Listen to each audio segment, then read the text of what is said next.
Sastra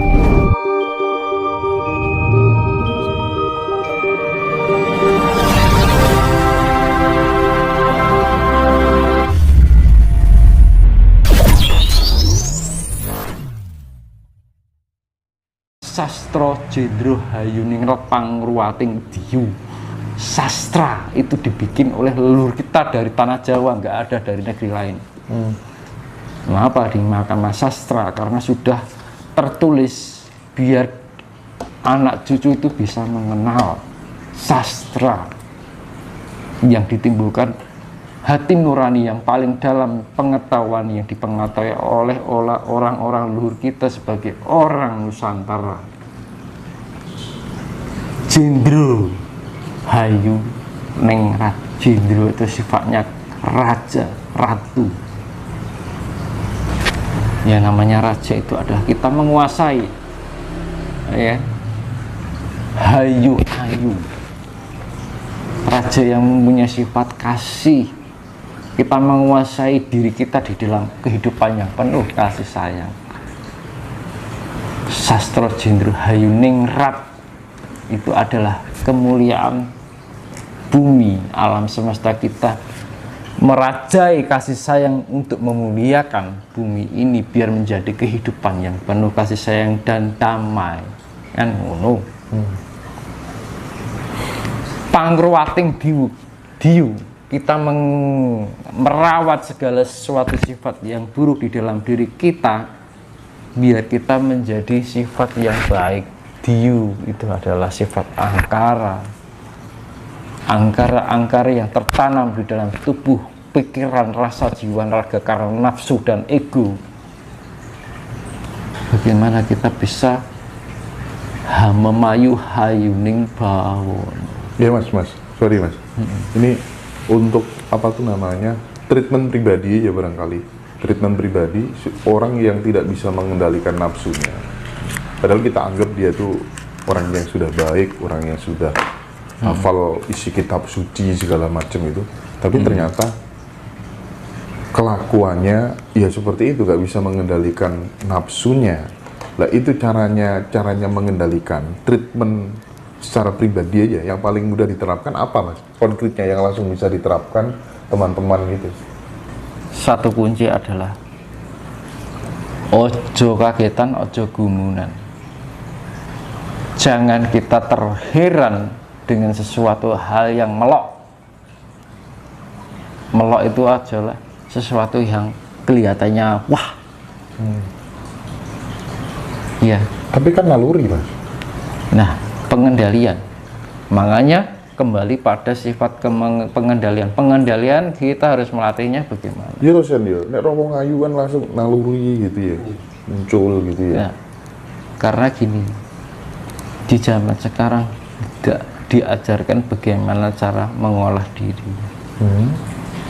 Segala pengendalian diri kita kuncinya adalah ketenangan. Ya kan?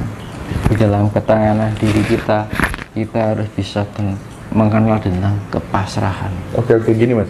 Berarti ketika batin itu sudah tenang, akhirnya kita bisa berpikir secara rasional, ya, nggak ngawur gitu maksudnya ya. Oke. Ya.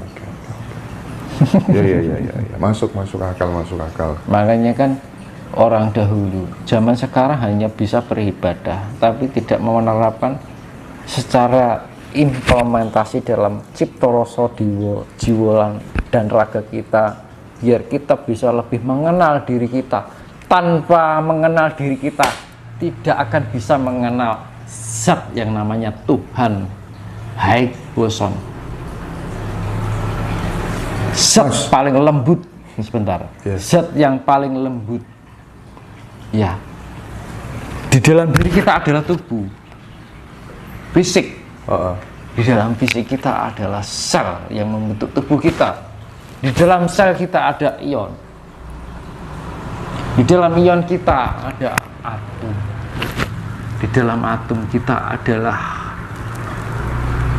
partikel, neutron, proton, dan elektron. Di dalam inti atom itu kan proton, neutron, dan elektron itu adalah kesatuan dari atom. Namun dalam inti atom masih ada proton dan neutron. Di bawahnya atom dan proton dan neutron masih ada namanya quark dan anti quark. Nah, di dalamnya anti quark dan quark itu adalah Higgs boson. Jadi partikel Tuhan itu sangat lembut. Bagaimana bisa mengenal partikel yang sangat lembut? Adalah kepekaan rasa. Kita diberikan anugerah namanya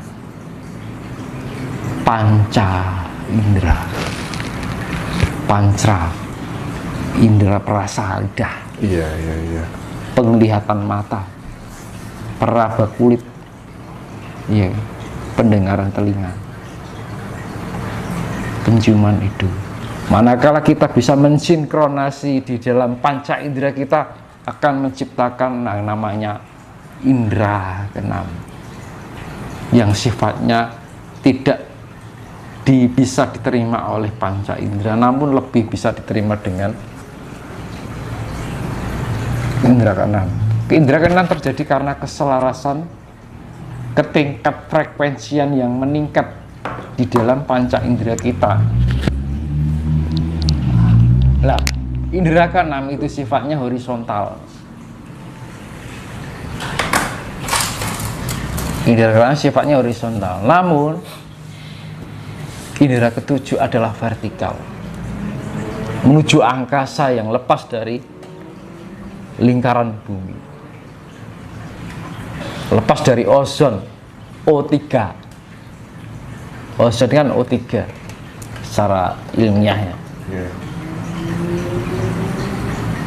Saya ngomong kayak gini bukan hanya baca ngomong, orang mau guru. Oh gini. Namun saya ngomong seperti yang saya bicarakan di konten dulu. Kuncinya hidup itu adalah 3P. 3P itu adalah penerapan, pengamatan, pengalaman, dan penerapan. Pengalaman itu sesuatu yang kita terima dari panca indera kita, dari suatu pengamatan pendengaran, pengamatan penglihatan, pengamatan rasa kita. Nah, dari 5 itu. Terus pengalaman dari kita yang alami, misalkan kita mengalami galau, kita mengalami broken heart, iya kan? Kita mengalami masalah keuangan, kita masalah pokoknya berkaitan dengan kehidupan duniawi, itu pengalaman. Dengan intuisi dan perasa feeling dan sebagainya, meaning otak kita itu, kecerdasan kita melatih kita untuk mengontrol diri kita, akhirnya timbul sebuah penerapan. Lah, ketika kita bisa menerapkan, jadi tidak hanya teori. Neng wis tau ngakoni gitu loh. Nah, dari suatu unsur yang sifatnya vertikal itu tadi, kita bisa menembus alam angkasa, alam yang di luar lingkaran bumi. Itu pengalaman seperti itu terjadi saat semedi atau pas tidur atau gimana, Mas? Kadang kita ngomong ngerasani sing ning dhuwur kono kuwi terhubung. Tidak hanya meditasi, karena ketika kita berbicara, aura kita kadang-kadang tanpa dibawa sadar keluar. Contohnya, sering kali ini nyata loh, bukan aku omong kosong, nyata. Aku ceritake sing apa wis terjadi ya. Sering kali yang kemungkinan misalkan mendung tebal, dan saksinya ada teman-teman saya kan. Ketika kita terhubung di luar lingkaran bumi, setebal apapun awan itu bisa berlubang. Karena apa? Ketika kita menghembus di putaran lingkaran itu membawa angin. Nah, awan-awan itu terhampas. Jadi seperti pelobangan awan, namun sekitarnya itu awan tebal. Itu cuma di atas kita. Ciri-ciri orang yang bisa terhubung dengan angkasa, pusat semesta. Pusat semesta itu ada yang namanya makrokosmos, Mas. Iya. Jadi diri kita itu bagian mikrokosmos. Kenapa dibilang mikrokosmos dan makrokosmos? Ya kan? Di dunia ini punya pusat, Mas. Punya sumber, punya pancer. Hewan punya pancer, manusia punya pancer, air punya pancer, api punya pancer, angin punya pancer. Dan dari segala pusat alam, segala penciptaan ini punya pancer. Gitu.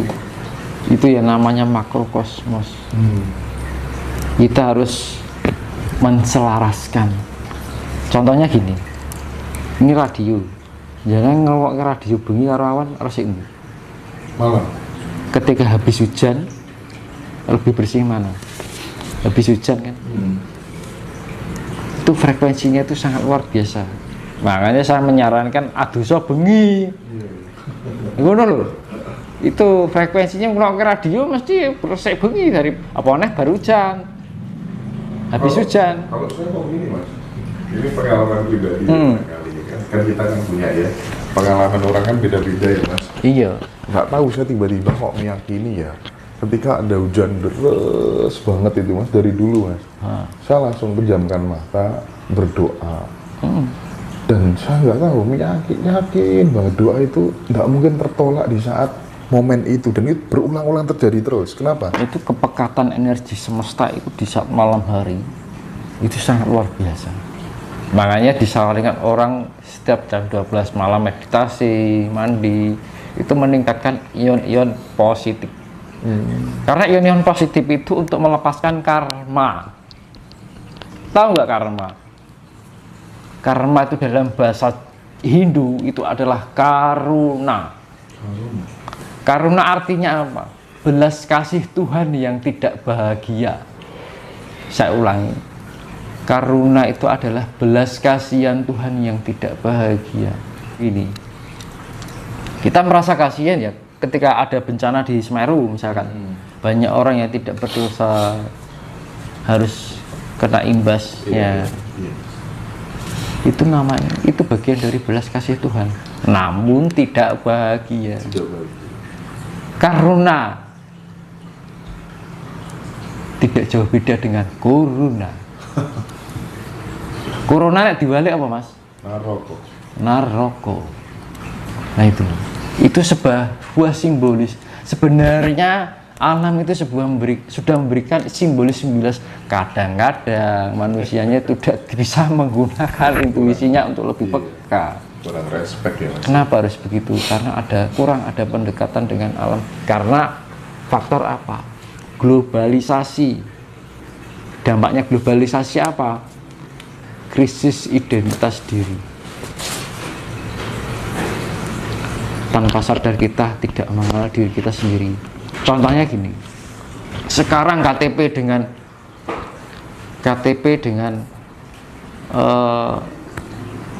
kartu yang buat apa namanya?